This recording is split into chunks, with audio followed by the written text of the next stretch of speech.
मौलाना मुजीबुर रहमान जा बयान ॿुधण जे लाइ मौलाना साहब जो यूट्यूब चैनल ज़रूर सब्सक्राइब कंदा।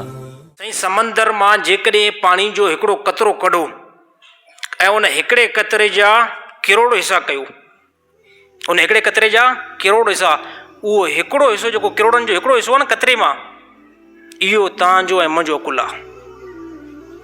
ॻाल्हि सम्झ में न आई? समंदर मां कढो हिकिड़ो कतरो पाणी जो, उन हिकिड़े कतरे जा किरोड़ हिसा कयो, इहो हिकिड़े किरोड़ हिसा जेके आहिनि न, इहो तव्हांजो ऐं मुंहिंजो अकुल आहे। अल्लाह जो इल्मु समंदर आहे। हा, असांजी खोपड़ी में जेकर ॻाल्हि नथी अचे न, खोपड़ी जो जेको न असां इलाजु करायूं, क़ुर खे चङी तरह जेको असां पढ़ूं, हदीसुनि खे चङी तरह पढ़ूं, अल्लाह जे इल्म जे मुक़ाबले में असांजो इल्मु इहो ई आहे। समंदर मां हिकिड़ो कतरो कढो, उन कतरे खे टुकड़ा टुकड़ा कयो, किरोड़नि जा हिसा ठाहियो, हिकिड़ो हिसो मुंहिंजो इल्मु आहे साईं। अल्लाह जो इल्मु समंदर जे बराबरि आहे। इहा जेको न मां इहा नकुल ख़िज़र अलैहिस्सलाम जी ॻाल्हि मथां कई आहे। मूसा अलैहिस्सलाम खे ख़िज़र अलैहिस्सलाम ॿुधायो, चए ॿुधायां तोखे त अल्लाह जो इल्मु केतिरो आहे?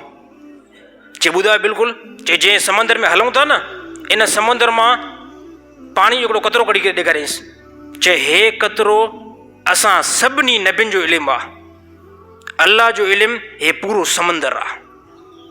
हा, अल्लाह जे इल्म ते कोई इहातो न आहे, अल्लाह जे इल्म जी का हद न आहे, अल्लाह जो इल्मु को मुयन न आहे। अल्लाह जो इल्मु तमामु घणो वसी आहे।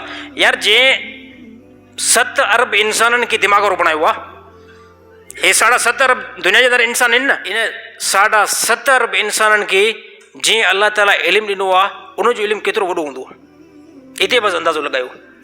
जंहिं अल्लाह 7.5 अरब इंसाननि जा फिंगर जेको आहे अंगूठे वारा मुख़्तलिफ़ रखिया आहिनि। हा, मैच थिए थो भला कंहिंजो फिंगर? साईं इन खां वधीक कहिड़ी जेको अल्लाह ताला जी कुदरत हुजे। हे हिकिड़ो इंच आहे तव्हांजो, हे हिकिड़ो इंच का साइज़ न आहे, कुझु बि साइज़ न आहे। 7.5 अरब इंसाननि जा अंगूठा मुख़्तलिफ़ आहिनि। हे इन खां वधीक कहिड़ी कुदरत हुजे अल्लाह जी? त अल्लाह जे इल्म में कॾहिं बि जेको आहे पंहिंजो इल्मु या नबी जे इल्म में घणा माण्हुनि जी खोपड़ी ख़राबु हूंदी आहे। आहिनि जेके अल्लाह खे न मञींदा आहिनि, एथियट्स उनखे चवंदा आहिनि, कैम्यूनेट्स। उहे चवंदा न छाजो अल्लाह, दुनिया पाण थी हले, दुनिया कोई हलण वारो न आहे। त उन्हनि जी खोपड़ी जेको आहे न, खोपड़ी में उन्हनि जी में घणो किचिरो आहे। अल्लाह ताला उन्हनि खे हिदायत ॾींदो। काफ़ी सिंध जे अंदरि मौजूदु अथव। हा, काफ़ी जेको आहे टीचर, प्रोफेसर ऐं शहदाद कोट जे अंदरि बि 2 टे आहिनि। बाक़ी साथ ने ॿुधायो जे शहदाद कोट में बि 2 टे आहिनि अल्लाह जे ज़ात जा इनकारी ऐं अल्लाह खे जेको नथा मञनि। यार न मञनि त कहिड़ी वॾी ॻाल्हि आहे? इहा नई ॻाल्हि न आहे। परेशान बि त न थींदा, न थींदा कयो। यार माण्हू अल्लाह खे नथा मञनि। यार नबी सल्लल्लाहु अलैहि वसल्लम ज़माने में अलाए केतिरा मुकमल टोला हुया जेके अल्लाह खे न पिया मञनि। हा, हे हर ज़माने में थींदो रहंदो आहे, छो त अल्लाह ताला जनम खे बि त भरींदो न।